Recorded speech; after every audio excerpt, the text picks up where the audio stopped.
Hi, welcome to WTV. I'm Andreas Porras. And I'm Ellen Coles. Our crew may have gained a couple of pounds after munching down on some storm chips during this week's blizzard. But we definitely worked it off shoveling because we wanted to dig out and put on a great show for you guys. Tonight we're going to take some time to celebrate Black History Month. I'll be introducing you to Canada's newest poet laureate.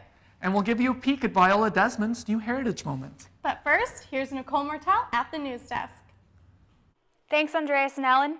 RCMP took on a brand new task this past weekend. For 3 hours on Friday night, they live tweeted all 911 calls using the hashtag CopCallsNS. Corporal Andrew Joyce says the goal is to show what 911 operators deal with on a daily basis. What these 911 operators do, in a sense, personally, I look upon them as almost being like an air traffic controller for our emergency system here in Nova Scotia. The RCMP tweeted out the nature of each call that came through the dispatch center, including this one about a missing boy. All names were kept confidential. The RCMP also created a discussion about the difference between an emergency and non-emergency call. Oftentimes somebody will call 911, looking for something that isn't an emergency, quite possibly something that can be done the next day. Say, for instance, somebody may need a trailer registered or for a police officer to verify a license plate or something like that. RCMP say the event was a success and they hope to do it again next year. A local woman is fighting the city's new animal bylaw, A300. Joan Sinden runs a rescue called No Chains, All Love. She says because of the new law, rescues are at risk of harboring an animal, which results in a hefty fine. She's not going to kill you. So any rescue that's taken in a dog since November, if they have had the dog in foster for longer than 20 days, they can be issued a summary offense ticket right now for harboring an animal. The previous bylaw allowed rescuers 60 days before they had to license their dog. This gave them time to find the dogs a new home. Licensing a dog in Nova Scotia costs $50, and for a small rescue, that adds up to about $1,000 a year. The city says the law was changed because they feel 2 months is too long to go without having a dog licensed. They also say the change makes the time periods consistent throughout the bylaw. A local woman says she's concerned about a survey that women who are victims of domestic violence are required to take by police. Kristen Brown joins us with more. Thanks, Nicole. In 2008, the province implemented a risk assessment tool for women in domestic violence situations. It's a detailed questionnaire that's supposed to help police and protect women. But I spoke with one woman who says that's not the case. He picked me up, grabbed my neck, and choked me and pushed me up against the door. This is the abuse Sarah Hanlon says she suffered at the hands of her ex-husband in 2012. One day, she says she had enough. I made phone calls to victim services, and they immediately switched me over to the Halifax, the Sackville Dispatch, and said, you have to talk to them. They're going to take you in for questioning. Hanlon's ex-husband was charged with 1 count of assault. It was at that time that she was asked to complete something called the Odera test. The Odera test is a survey that was made mandatory by the province in 2008. Police give the test to victims of domestic violence in order to rate the likelihood that they'll be abused again. A higher score means the case is supposed to be given special attention by the Crown Attorney. If the accused is at a high risk to reoffend, that information and an Odera score would be presented in the information given to the Crown Attorney. In an email, the spokesperson for the Nova Scotia Judiciary says Odera is not used in legal proceedings, and Hanlon says that's a problem. She says if it's not used in court, the assessment is pointless. Her husband was acquitted due to lack of evidence. I don't think it's useful at all. I don't think it should be used. I mean, if they're not going to bring forth any of this evidence or any of this, why should I be asked questions if they're not going to use it? A report from the Public Prosecution Service says Odera is not meant to be used as evidence. It's just to help the Crown prioritize cases in bail hearings. Hanlon says even though the Odera test showed that her partner was at a high risk to reoffend, nothing was put in place to stop him. He was charged with breaching conditions after police found him on her property months after the assault. So that leaves her wondering why she had to do the survey in the first place. Nicole? Thanks for that story, Kristen. The Halifax Cycling Coalition is raising concerns about a bike lane on Brunswick Street. The lane is painted on the left side of the parked vehicles as opposed to the side closest to the curb. Eric Johnson is a board member for the Halifax Cycling Coalition. He says the lane that's there now is unsafe because parked cars have to drive through it in order to get out of their spot, and cyclists are being hit when drivers open their doors. The city has actually told us that they're looking at extending the protected bike lanes on Rainy Drive up there all the way down Brunswick Street, all the way to the end right now. So what that we hope will entail, they haven't given any specifics, but what we hope is that they're going to move the bike lane from outside of the parking spots to between the curb and the parking spot. The coalition has taken the issue to the city in hopes that the lane will be moved. A city spokesperson says they are looking into the issue and hope to have something in front of council in the fall. The Halifax Circus School held a recent fundraiser that celebrated the life of pop icon David Bowie. Bowie died last month at the age of 69. Dozens of people came out for the event that told the story of a young DJ searching for motivation and inspiration. He finds it in Bowie's music. Becky Dempsey is the owner of Scout Camp Arts Media. She calls the choice of a Bowie-themed show a no-brainer. There's so much diversity in the Bowie music. There's so many stories that are already interlaced with the songs, that to do a whole show that's centered, and we didn't want it necessarily be a tribute, but that it was a show that infused the magic that Bowie had brought. Performances included acrobatics and aerial acts. Money raised from the show is sending 6 circus performers to Costa Rica. They'll spend 3 weeks there performing in communities. Hundreds of people came out for Little Ray's Reptile Zoo at Exhibition Park last weekend, but for children with autism, big crowds can be difficult. That's why this year Little Ray's devoted some time just for children with that condition. Paul Goulet, also known as Little Ray, says the idea came to him after a woman told him her daughter wouldn't be able to attend due to all the people. The post went up on our Facebook page and it went viral, just saying, look, it's free for families with children and special needs. For an hour on Saturday, staff did away with big shows and instead spent time one-on-one with the kids, teaching them about reptiles. It was an opportunity for them and even their siblings that are sometimes affected in those situations that the kids can't stay very long. So it just gave them a morning that it was really all about them and their families. If you and your family missed out on the event that included snakes, kangaroos, and parrots, don't worry. Goulet says Reptile Zoo will be back along with a special time for autistic children next year. That's the news. Back to you, Ellen and Andres. Thanks, Nicole. Stick around. After the break, we find out why a student's farmer's market is out of harvest.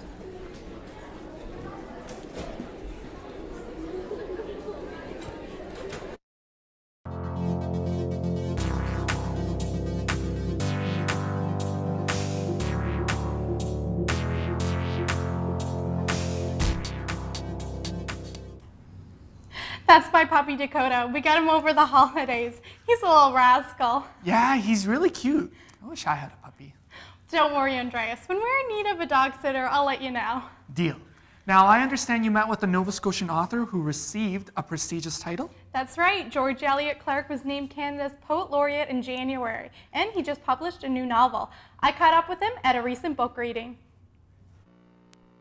Down the Halifax motorcycle shop driveway and onto the easy slope of Kennard Street, blasting east, the machine... George Eliot Clarke was on hand at the Keshen Goodman Library to read from his latest novel, Motorcyclist.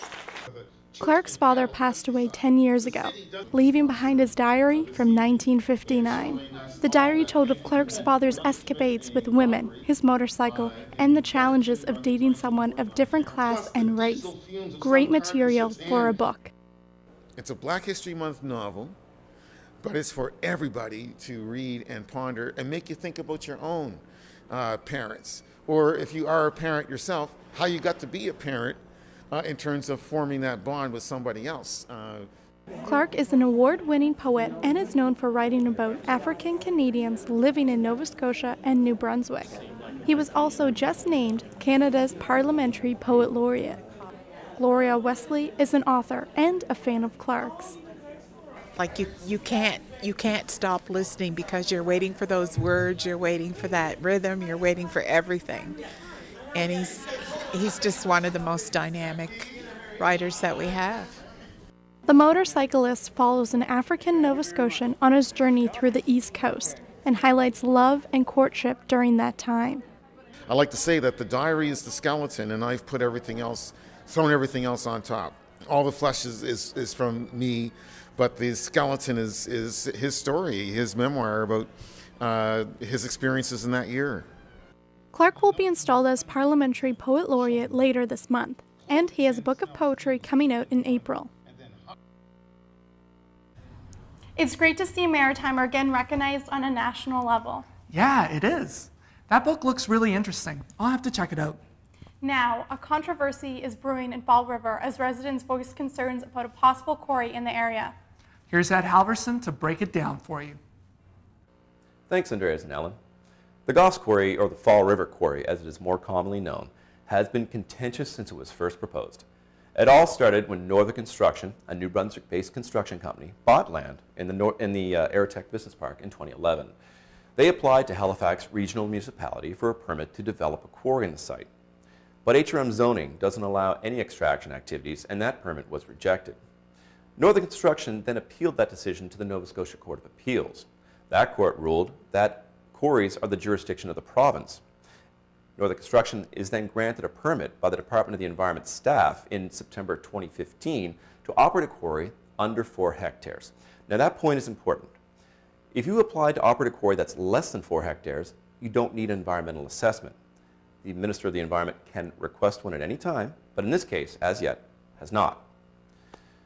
In November 2015, the Environment Minister at the time, Andrew Younger, rescinded that approval. Northern Construction is now appealing that decision to the Supreme Court. So now there are 2 primary issues at play. First is that Northern Construction wants to build a quarry in the site. The area residents don't want it there. The residents say their primary concern is safety. They commissioned a blast study, and it says blasting on this site will pose a risk for planes landing on runway number 5 at the airport, for commuters who travel on the 102, and for the local water supply. They're also concerned about how close the blasting will be to the natural gas pipeline, which feeds all of Nova Scotia. For their part, Northern Construction says they're following all provincial regulations, environmental concerns, and best practices to operate a quarry, and that the information that the residents has isn't accurate. The second issue is determining jurisdiction between the province and the HRM. Now, the province insists that this sort of industrial development needs to stay under their purview, while the HRM says they need to be able to plan for their region, and otherwise quarries could be put anywhere. At this point, there are appeals pending in the Nova Scotia Supreme Court and the Supreme Court of Canada. The Supreme Court of Canada will hear the first appeal in April. The decisions made in these courts will affect whether the quarry will actually get built and whether municipalities in Nova Scotia will be able to have any say in the future on where quarries will go. Back to you, Andreas and Ellen. I used to enjoy getting fresh veggies at the campus farmers market, but it hasn't been around this semester. Jane Nicholson is here to tell us why. Jane? That's right, Andreas. The Be the Roots Farmers Market had no option but to shut down recently due to the resignation of the current organizer. This has some students on campus upset. Well, honestly, I'm heartbroken. This hallway used to be filled with students and fresh, locally grown produce, but not anymore. Be the Roots was a bi-weekly farmers market that was created at NSCC by Sarah Lloyd. She recently withdrew from the Environmental Engineering Technology program for financial reasons. So since I'm not a student anymore, the Student Association could not let a non-student run the market. And they also had 2 executives that had withdrawn from their positions, so they just felt like they didn't have enough people in the office dedicated to running a service like the farmers market.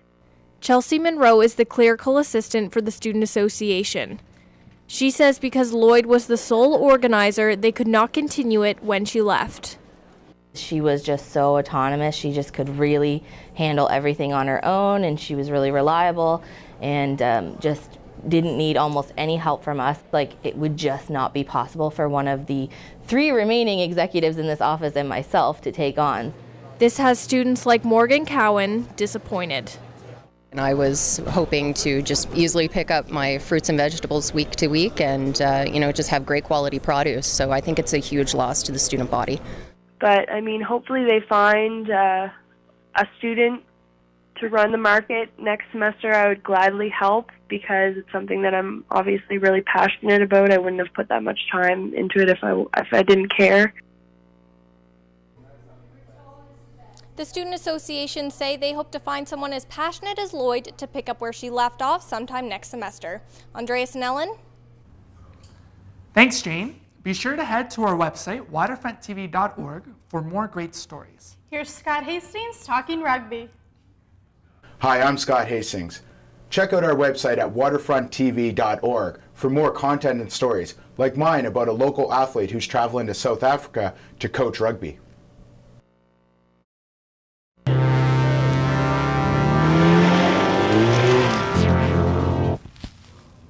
Viola Desmond's story gained some attention last year when the new February holiday was named in her honor.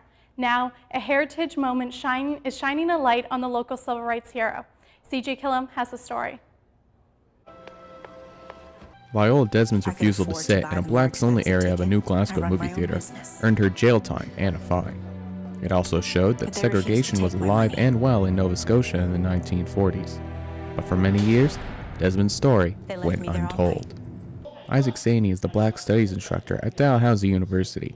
He says the reason Desmond's story is unknown was Canada's reluctance to discuss its darker past. It wasn't well known simply because Canada likes to maintain a myth of being, at least for a considerable period of time, as being the anti-United States. Slavery did not exist in Canada according to this myth, it only existed in the United States. So Viola Desmond, unfortunately, is an uncomfortable but inevitable contradiction of the story. Saney says that the United States' struggle with racism has overshadowed our own. So overwhelmed by the U.S. narrative, the U.S. historical story, that people think of Rosa Parks, in 1955, as opposed to Viola Desmond in 1946. So it's this complete domination or hegemony of the U.S. narrative. But he says Canada is looking to change that, and this Heritage Minute is a step in the right direction. Viola Desmond's Heritage Minute was screened at the Halifax Central Library last weekend. I think it's very good. I think it's important for Canadians to know about their history, to know about those pieces of history that are ignored, those pieces of history that are erased. And I think it gives them sort of an insight into the fact that, Canada has a lot of things still to struggle with, that there's been a struggle against racism in Canada, a struggle against social injustice. The Minute will soon be airing on Canadian television, helping to ensure that Desmond's story is known not just in Nova Scotia, but across the country. CJ Killam, WTV News, Halifax. Thanks, CJ.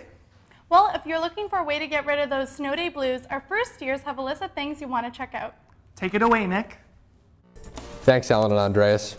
If you're looking for something to do in the city this week, there's no shortage of events. The Mary E. Black Gallery in Halifax is hosting guided tours of local galleries with food from in-town restaurants. You can check it out this Saturday from 2 until 4 p.m. Tickets are only $31. And of course, this Sunday is Valentine's Day. If you and your special someone, or maybe just a friend, are looking for something to do, the Discovery Center is holding a Discover Love event on Saturday from 6 to 9 p.m. And you can also visit destinationhalifax.com for even more Valentine's Day activities. Juno Award winner Ron Sexsmith will be back in Halifax this Monday at the Rebecca Cohen Auditorium. He'll be performing songs from his new album Carousel 1, along with other fan favorites. Tickets are available at the door or by phone at 902-494-3820. And if you haven't already checked out the LEGO City by the Sea display, now's your last chance. This display at the Maritime Museum of the Atlantic features popular local landmarks modeled with LEGO. The display ends February 19th, and for more information you can visit maritimemuseum.novascotia.ca. That's all for entertainment this week. I'm Nick Maloney. Back to you guys. Thanks, Nick. Street racing might land you behind bars, but this group of drivers has found a way to get their racing fix legally. I met with them this past weekend, and they were really putting the pedal to the metal. 5, 4, 3, 2, 1. It's a cold winter morning at Scotia Speed World, but that doesn't stop these speed demons from taking to the track for the fifth leg of the Blue Nose Auto Club's Rallycross. Pro Circuit veteran Mel Smith is the first car to check out the course. He says it's turned out nicely. It's actually quite good. It's ice with gravel. You're getting quite a bit of grip out there where we didn't think we would at first. It's fairly quick, which is good. And it shouldn't wreck any cars. Racers run the course by themselves 4 times throughout the day, and their times are added up to give them a score. Penalty time is added for knocked over pylons. They're competing for most points in the season. Today, there's 41 cars participating, a number that's almost double that of last year. Organizers say members enjoy the racing and it's a great way to beat the winter blues. In the wintertime, it's sort of lay down period, so we came up with this and it's a great lot of fun. There's a hodgepodge of cars competing, everything from a Toyota Corolla to a Volvo station wagon. Stephen Bonds is new to the sport. Today, he's taking a break from his regular day job in IT to try his abilities behind the wheel. I had to go pretty conservatively out there because it's first time out and it was great. With only one more race left, points are more important than ever, and everyone is having a ripping good time. So, Andreas, do you have the need for speed now? I do, but don't tell my roommate or she won't let me drive her car. Now, before we go, here at WTV, we would like to wish everyone a happy Valentine's Day. We even have a card. See, you're just my type. Thanks for joining us. I hope you have a good weekend. Remember, you can follow us on Twitter, Snapchat, and Instagram at WTV Media. And be sure to check out our website at waterfronttv.org for more stories. I'm Ellen Coles. And I'm Andreas Porras. We leave you now with the Black Heritage Month flag. Good night.